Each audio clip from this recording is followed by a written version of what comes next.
오늘 말씀을 전하기 전에 제가 성화 하나를 보여드리려고 합니다. 한번 그림을 보여주시고요.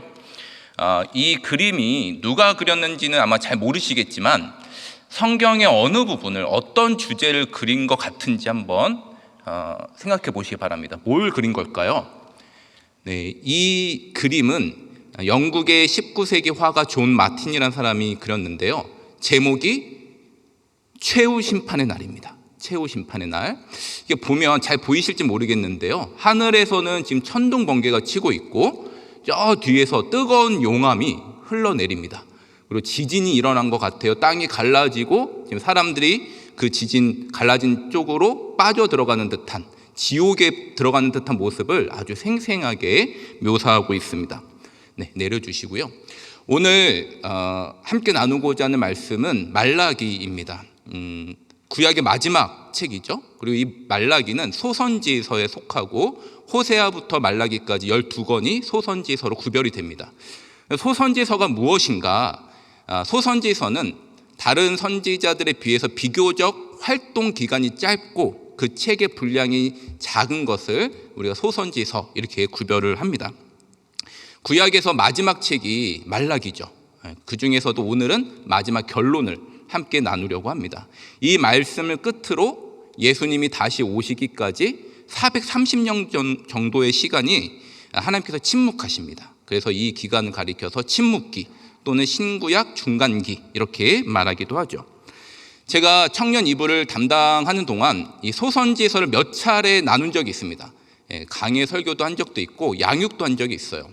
그러면 청년들이 말씀을 들을 때 은혜도 받고 굉장히 잘 이해를 합니다. 근데 문제는 시간이 좀 지나면 이 소선지서 중에 어디에 나왔던 말씀인지 막 헷갈려하고 그리고 난감해하는, 어려워하는 것들을 보게 됐습니다. 그 이유가 뭐냐면 여러분들도 경험하셨겠지만 이 소선지서를 읽다 보면 비슷한 내용이 반복되는 것 같아요. 그리고 좀 낯선 내용들도 나옵니다. 근데 여러분, 소선지서 어렵지 않습니다. 소선지서 가운데 그 흐르는 중요한 핵심 주제를 잘 이해하면 소선지서의 문맥을 우리가 그 맥을 짚을 수가 있어요. 이 소선지서의 가장 중요한 주제 중에 하나가 바로 여호와의 날입니다.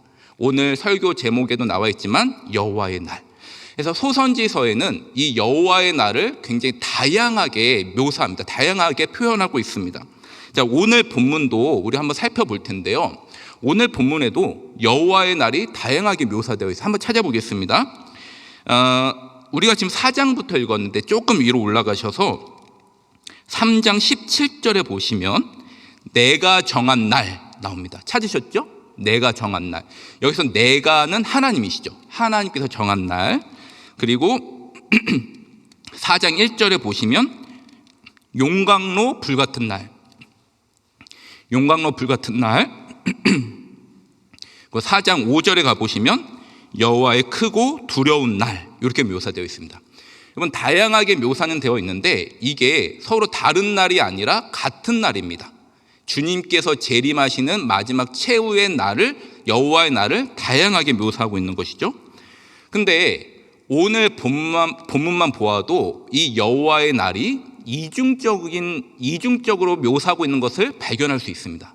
이 말이 무슨 말이냐면 아까 서두에 보신 그 존 마틴의 최후 심판의 날은 진노하시는 하나님을 묘사했어요. 그런데 여호와의 날이 어떤 사람들에게는 심판의 날, 멸망의 날, 고통의 날, 환난의 날인데 다른 또 어떤 사람에게는 이 최후의 날이 기쁨의 날, 회복의 날, 축복의 날, 평강의 날 이렇게 바뀐다라는 것입니다. 그러면 축복의 날, 회복의 날, 평강의 날을 맞이할 사람은 누구인가? 바로 끝까지 하나님을 따르고 하나님을 경외하는 자, 하나님을 섬기는 사람, 의인이라고 표현할 수도 있고 또 남은 자 이렇게 묘사할 수도 있습니다. 그럼 반대로 멸망과 고통과 환난의 날로 받아들일 사람들은 누구인가? 하나님을 떠나서 자기가 주인이 되어 자기 삶을 살아가는 자, 하나님을 경외하지 않는 악인들이 고통의 날을 맞이하게 된 것입니다. 여러분, 이것은 다른 날이 아니에요. 같은 여호와의 날인데 대상에 따라서 그 받아들여진 게 달라진다는 것입니다. 자, 우리가 이러한 성경적 지식을 가지고 오늘 본문을 통해서 하나하나 한번 살펴보도록 하겠습니다. 먼저 우리 말라기 3장 16절부터 18절까지 먼저 보실 텐데요. 말라기서 3장 16절부터 18절은 여호와의 날에 반드시 의인과 악인을 나누시겠다는 말씀입니다.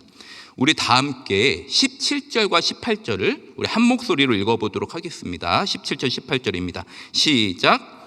만군의 여호와가 이르노라. 나는 내가 정한 날에 그들을 나의 특별한 소유로 삼을 것이요 또 사람이 자기를 섬기는 아들을 아낌같이 내가 그들을 아끼리니 그때에 너희가 돌아와서 의인과 악인을 분별하고 하나님을 섬기는 자와 섬기지 아니하는 자를 분별하리라. 사랑하는 여러분, 이 여호와의 날에 의인과 악인을 나누시는 분이 누구신가요? 의인과 악인 나누시는 분이 누구시죠? 오늘 17절에 보니까 만군의 여호와가 이르노라. 나는 내가 정한 날에. 의인과 악인을 나누신 분이 여호와 하나님이 직접 하시겠다는 거예요. 여러분, 우리는 누가 의인이고 누가 악인인지 잘 분별이 되지 않습니다. 그런데 하나님은 어떠하실까요? 하나님은 우리의 중심을 꿰뚫어 보시죠. 누가 의인인지 누가 악인인지 정확하게 판단하셔서 직접 분별하시겠다, 나누시겠다 말씀하십니다. 그러면 의인과 악인의 기준이 무엇입니까? 18절 후반부에 그 기준이 나와 있습니다. 기준이 무엇인가? 바로 하나님을 섬기는가 아니면 하나님을 섬기지 아니하는가입니다. 여러분, 얼마나 재물이 많은가가 아니에요. 얼마나 선한 덕을 많이 베풀었는가가 아니에요. 얼마나 많은 업적을 쌓았느냐, 이게 기준이 아니라 하나님을 경외하는가 경외하지 않는가, 이 기준을 가지고 우리 하나님께서 의인과 악인으로 나누시겠다 말씀하십니다. 이 진리의 말씀에 따라서 예수 그리스도를 나의 구주로 영접한 우리 모든 성도님들, 하나님을 경외하기로 진실이 고백한 우리 모든 충현의 가족들은 의인인 줄로 믿습니다. 하나님께서 마지막 여호와의 날에 반드시 축복의 날로 우리 모두를 이끌어 주실 줄로 확신합니다. 자, 그러면 이어지는 말씀입니다. 말라기 4장 1절부터 3절은 그럼 어떤 말씀인가? 바로 여호와의 날에 하나님이 악인과 의인을 어떻게 심판하시는가, 이 부분에 대해서 말씀하고 있습니다. 먼저 악인에 대한 심판이 나오는데 우리 4장 1절 말씀을 다 함께 읽어보도록 하겠습니다. 1절입니다. 시작.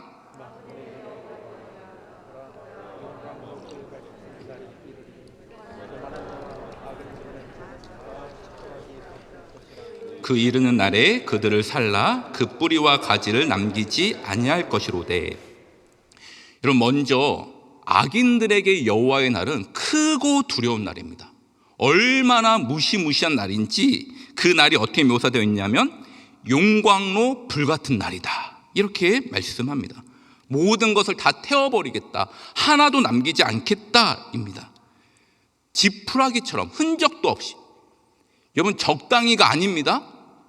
열매부터 가지부터 뿌리까지 완전히 태우겠다, 이렇게 말씀하는 것입니다. 여러분, 요즘 젊은이들 사이에 불멍이 유행합니다. 불멍 아세요? 불멍 해보신 분 한번 고개를 끄덕여 보세요. 불멍. 생각보다 많이 없으시네요. 불멍. 이 불멍이 뭐냐면 요즘 젊은이들이 불멍하려고 캠핑도 가고 펜션을 일부러 가요. 불멍이 화로에다가 이제 나무 장작을 싸서 불을 피우는 거예요. 그래서 이게 불이 이제 활활 타오르면 그 불을 멍하니 보고 있다고 해서 불멍이에요. 이상하죠? 분명 여러분들 다 소시적에 거의 매일 했던 건데 지금 젊은이들은 이거 하려고, 이게 낭만이라고 이거 하려고 펜션에 놀러 갑니다. 캠핑장 가서 일부러 그걸 하고 있어요. 다들 뭐 불멍 가능한지 한번 물어보면서 다녀요, 펜션에. 근데 여러분, 이 화로에 불을 지필 때 어떠합니까? 이 장작나무를 태우면 장작나무는 이 불이 잘 붙었을 때 타닥타닥 소리 나면서 타죠. 그리고 장작나무는 꽤 오래 갑니다. 그런데 불이 잘 붙은 화롯불에 불쏘시개 지푸라기 넣으면 어떻게 될까요? 슉 하고 그냥 바로 사그라들죠. 하물며 용광로 불에다가 지푸라기를 넣었다. 어떻게 될까요? 이거 어떻게 소리를 어떻게 내지 그냥 넣자마자 사라지는 거죠. 하나님이 여호와의 날의 악인을 용광로 불에다가 지푸라기를 던지겠다는 거예요. 여러분 잘 보세요. 지금 악인들의 심판이 점진적으로 이루어지지는 않을 수 있어요. 열매가 타고 가지가 타고 그러다가 여호와의 날에 뿌리마저 탄다, 이건 아닐 수 있어요. 그래서 악인들이 기고만장할 수 있죠. 아, 내가 죄를 지어도 아무런 심판이 없네? 난 떵떵거리면 너무 잘 사네? 그러면서 여호와를 경시하고 의인들을 멸시하고 심지어 자기의 악한 행동을 자랑까지 할 수 있습니다. 그런데 여러분 반드시 보십시오. 여호와의 날은 임합니다. 그날이 임하면 악인들은 순식간에 사라지는 거예요. 그때 악인들이 울부짖으며 긍휼을 구해도 이미 때는 늦게 되는 것입니다. 이게 악인들에게 임할 여호와의 날의 심판입니다. 그러면 이어서 반대로 의인들이 여호와의 날에 당할 심판은 무엇인가? 우리 다 함께 4장 2절 말씀을 이어서 읽어보겠습니다. 시작. 내 이름을 경외하는 너희에게는 너희가 나가서 외양간에서 나온 송아지같이 뛰리라. 여러분 예수 그리스도를 끝까지 경외하며 신앙하는 우리 의인들이 당하는 최후의 날에 어떤 심판이 이루어집니까? 그들에게는요 여호와의 날이 결코 두렵고 떨리는 날이 아닙니다. 그날에는 공의로운 해가 떠올라요. 이 땅 가운데 있는 모든 억울함이 풀어지는 날입니다. 언젠가 담임 목사님께서도 한번 설교하셨는데 죄로 가득한 이 세상은 완전한 공의가 있을 수 없어요. 법이 있고 도덕이 있고 여러 행정적 절차가 있지만 언제나 억울한 사람, 연약한 사람, 불쌍한 사람들은 존재합니다. 이 땅 가운데 나의 억울함을 다 완전히 풀어보고 싶어도 풀어질 수가 없어요. 그런데 여호와의 날이 임하면, 공의로우신 해가 떠오르면, 우리 예수님께서 다시 오시면 우리의 모든 억울함들이 완전하게 회복될 줄로 믿습니다. 치료의 광선이 비쳐서 우리의 모든 아픔을 사하여 주시고 회복시켜 주시고 치유해 주시는 것입니다. 마치 외양간에서 나온 송아지처럼 펄쩍펄쩍 뛸 수 있습니다. 여러분 혹시 우리 안에 갇혀 있다가 나온 송아지 본 적 있으세요? 우리 안에 갇혀 있다 나온 송아지. 저는 본 적이 없어요. 그래서 얼마 전에 유튜브를 찾아봤어요. 나오더라고요. 여러분 우리 안에 갇혀 있다가 나온 송아지가 어떻게 하는지 아십니까? 아주 그냥 천진난만하게 아주 그냥 막 펄쩍펄쩍 뛰어다녀요. 주변 시선도 보지 않고 얼마나 자유롭게 뛰어다니는지 에너지가 멈추질 않습니다. 그렇게 뛰는 게 송아지. 제가 얼마 전에 저희 교구에 90세가 넘으신 은퇴 권사님을 신방한 적이 있어요. 그때는 아직 오미크론이 확산되기 전이어서 권사님과 함께 식당에 가서 이제 식사를 하게 됐습니다. 근데 그날 의자에 자리가 없어서 어쩔 수 없이 바닥에 앉아서 먹었습니다. 마루에 앉아서. 근데 마루에 앉아서 잘 먹다가 이제 마치고 일어나려고 하는데 권사님이 일어나셔야 되는데 무릎까지는 세웠어요. 무릎까지는 어떻게? 근데 일어나려고 시동을 계속 거시는데 마루도 짚었다가 막 상도 걸쳤다가 안 되니까 막 지팡이까지 동원했다가 나중에 두 사람이 매달려서 겨우 5분 만에 일어났어요. 5분 만에. 여러분 요즘 무릎 관절 안 좋으신 분들 많으시죠? 팔 잘 안 돌아가시죠? 제가 어제 순장 집중교육하려고 강의하려고 앞에 앉아있는데 뒤에서 어떤 권사님이, 제가 돌아보진 않았어요. 누군지 몰라요. 그런데 뒤에서 요즘 소화가 안 된다고 옆에 계신 분에게 하소연하더라고요. 여러분 혹시 여기 계신 분 중에 송아지처럼 펄쩍펄쩍 뛰어다니실 수 있는 분 계신가요? 제가 보니까 거의 없는 것 같아요. 여기서 진짜 온 힘을 다해서 사력을 다 2, 3분은 혹시 뛰실지 몰라요. 그런데 그 다음에 어떻게 되시겠어요? 한 2, 3달은 몸져 누우시죠. 치료비가 더 드십니다. 근데 여러분, 몸이 예전과 같지 않다고 슬퍼하지 마세요.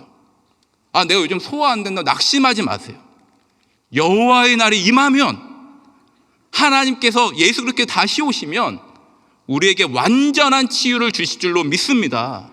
우리의 육신이 회복되고 강건해지고 다른 사람 눈치 볼 것 없이 하나님께서 주시는 참된 자유를 누리며 펄쩍펄쩍 뛰게 될 줄로 믿습니다.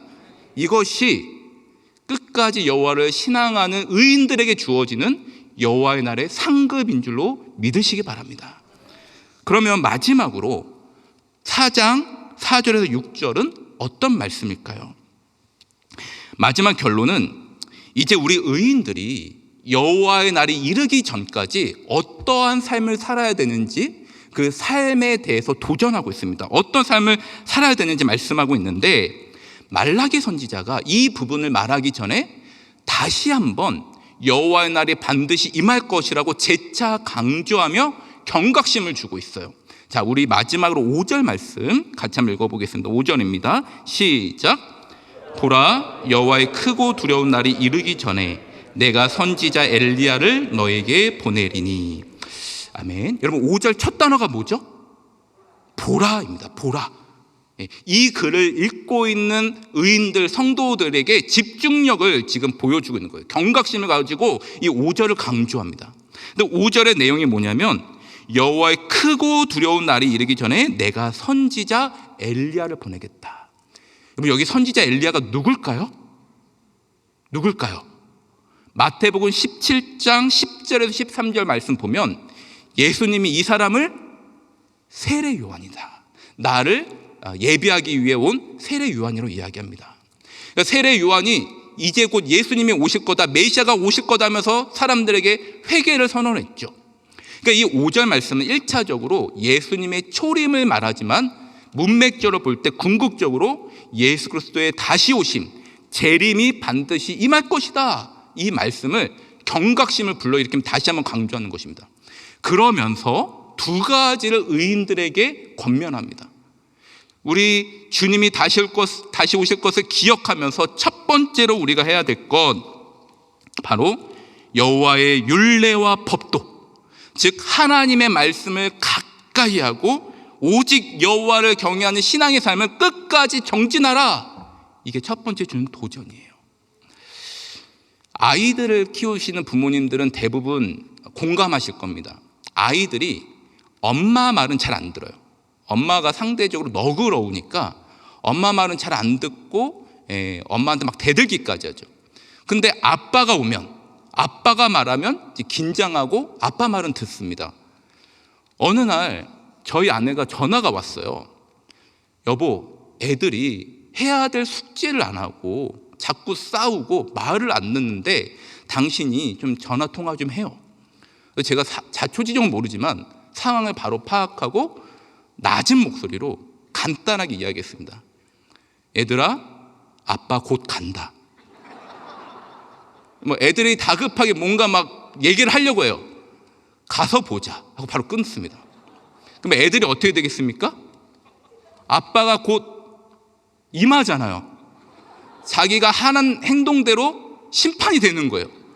그때부터 경각심을 가지고 자기가 해야 될 것을 하고 엄마 말을 잘 듣고 시킬 거 없냐 괜히 물어보고 이렇게 바뀌는 거죠. 지금 말라기 4장 4절에서 6절이 이와 같은 효과를 주는 거예요. 예수님 반드시 오신다, 다시 한번 경각심을 주시면서 말씀을 가까이 하라, 여호와를 끝까지 경외하는 삶을 견지하라, 정진하라. 여러분, 지금 우리青년의 성도들은 성경 통독을 함께합니다. 제자훈련, 사역훈련, 평생교육대학원, 금요 학점 시리즈, 대다수가 다 감사하고 너무 감사함으로 이것에 동참하는 것 같아요. 근데 간혹 어떤 분들이 우리 교회에서 하는 거 너무 많은 것 같다고 이렇게 이야기하는 분들이 있습니다. 아닙니다, 여러분. 주님께서 다시 오시는 그날까지, 주님께서 부르시는 그날까지 우리는 하나님의 말씀을 가까이 해야 돼요. 지금 우리가 너무 잘하고 있는 것입니다. 하나님을 경외하고 그 정진의 삶을 흔들리지 말아야 됩니다. 바라기는 교회에서 이루어지는 모든 영적 프로그램에 적극 동참하시고 무엇보다도 하나님의 말씀을 가까이 하는 우리 모든 의인들 되시길 주님의 이름으로 축복합니다. 두 번째입니다.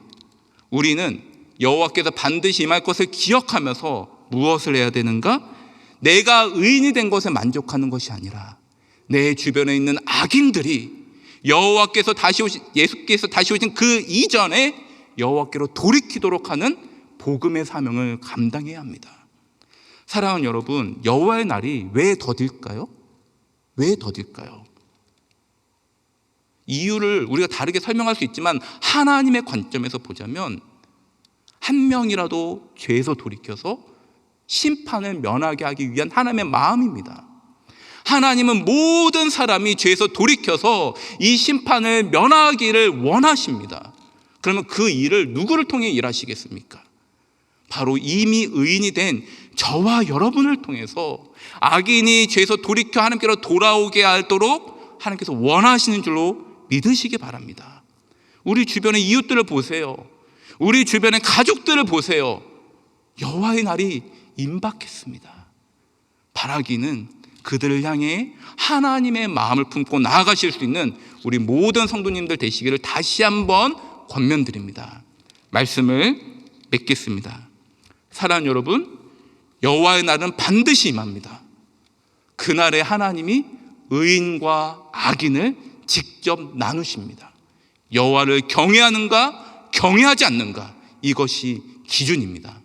사랑하는 우리 모든 의인들, 그 날을 기억하면서 끝까지 하는 말씀을 가까이 하고 더욱 오직 주님만을 섬기기를 더욱 정진하실 수 있기를 주님의 이름으로 축복하며, 더불어 우리가 의인된 것에서 만족하는 것이 아니라 우리 주변에 있는 하나님을 모르는 자들, 하나님을 떠난 자들, 그들에게 여호와의 복음을 전하실 수 있는 우리 모두 될 수 있기를 주님의 이름으로 축복하며 기도합니다.